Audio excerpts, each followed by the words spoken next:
Paying income tax, जो income tax पे करने वाले परिवार हैं, इनकम टैक्स लोग देते हैं वो इस श्रेणी से बाहर है, अपात्रता की श्रेणी में आएंगे। पेइंग प्रोफेशनल टैक्स, व्यवसायिक कर देने वाले लोग, व्यवसायिक कर मतलब जिनकी फर्म्स है, व्यापार है, व्यवसायिक कर देते हैं, वो लोग इस श्रेणी में अपात्र माने जाएंगे प्रधानमंत्री आवास के लिए।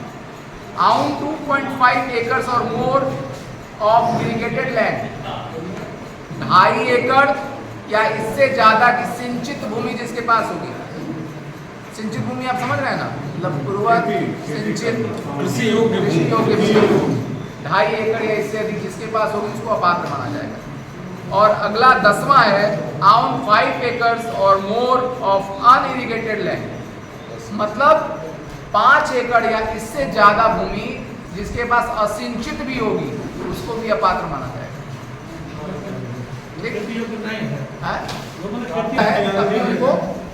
अपात्र माना जाएगा। ये 10 मानक हैं, पिछली बार 13 मानक थे, तो जो संशोधित हुए मानक वो मैं आपको बता दूं। पिछली बार 10,000 रुपये माना जाता था, इस बार उसको 15,000 कर दिया गया। पहले 2 पहिया वाहन युक्त लोगों को अपात्र माना जाता था, इस बार 2 पहिया वाहन लोगों को सरकार ने परमिट किया है कि वो पात्रता की श्रेणी में आएंगे। आवास विहीन 2 पहिया वाले लोग जो हैं वो पात्र होंगे। तीसरी बात, पहले जिनके पास टेलीफोन के नाम पर बहुत सारे लोग अपात्र हुए, वो टेलीफोन वाला कॉलम हटा दिया गया, टेलीफोन से कोई अपात्र नहीं। और फ्रिज भी एक ऐसी चीज है जिसपे लोग अपात्र हुए थे, फ्रिज वाला कॉलम भी इसमें से पहले जो सर्वे हो रहा था उसमें कॉलम थे, हट गया। ये फ्रिज वाला कॉलम भी था, टेलीफोन वाला कॉलम भी था, ये कॉलम हटा दिया कि फ्रिज और टेलीफोन ऐसा माना जाता है कि अब सबके घर में इस तरह की चीजें हैं कि आवश्यक वस्तुएं सबके पास में। फ्रिज, मोटरसाइकिल और मोबाइल तीनों होता है। हाँ, फ्रिज, मोटरसाइकिल, मोबाइल, ये 3 चीजें।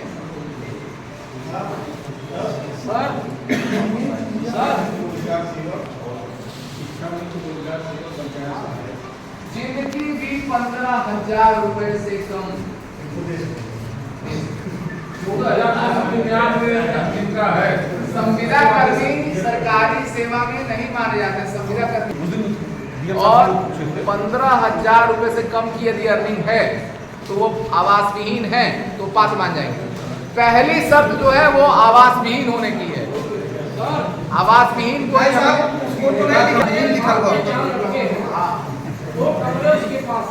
चारों लड़के नाम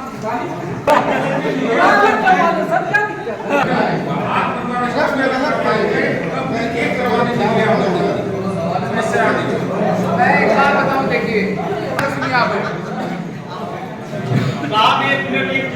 जैसे मान लीजिए किसी घर में 5 बच्चे हैं, थोड़ा उस घर में सिपाही हो गया, परिवार रजिस्टर में सभी लोगों का नाम इकट्ठा है, लेकिन वो रहते हैं अलग।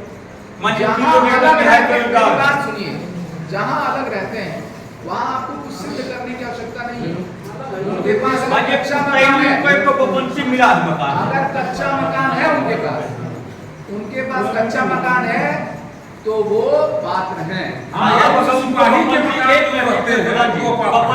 उनको एक को मिला है उसमें 1 बच्चा 2 बच्चा रहेगा, अगर उनके पास कहीं जमीन है तो उनको हम दे सकते हैं? नहीं दे सकते। इसलिए नहीं दे सकते क्योंकि उनके पास जहां वो वर्तमान में निवास कर रहे हैं वो आपका एक्ट जो है एग्जिस्टिंग खोजता है, एग्जिस्टिंग फोटो। आप सवाल वो देखिए, जहां वो रह रहे हैं, जिस मकान में रह रहे हैं, मकान की फोटो बोलेगा। वर्तमान में आप कहाँ रह रहे हैं? जब अन्य प्रांतों से ज्यादा तो आप हमारे अच्छे खंड विकास अधिकारी हैं, पूरे जिले के टॉप 10 के नाम से माना जाता है। मेरा निवेदन है, सुन लीजिए, मेरा निवेदन है कि जो समस्या हम नहीं चाहेंगे अपात्र को मिले, लेकिन पात्र न छूटने पावे। जैसे हमारे भाई अभी चर्चा कर रहे थे, पुलिस वो है, वो आपके विवेक पर है, लेकिन जिसका छत गिर रहा है, आपके कर्मचारी जाकर देख ले, उसका बेटा, उसकी पत्नी, उसके बच्चे रात में सो रहे हैं और मकान का जो छत का ईंटा है गिर रहा है, रात भर सो नहीं पा रहे हैं, एक ही कमरा है। आपका अधिकारी चला जा और कह दे कि इनका छत है, तो उससे क्या मतलब है? या तो रात में वो तोड़कर गिरवा दे, प्रधान का तोड़कर गिरवा पता चला वीडियो साहब के कर्मचारी और वीडियो साहब गए, कह देंगे भाई दीवार पक्की है, नहीं देंगे, प्रधान भी खतरे में पड़ जाएगा।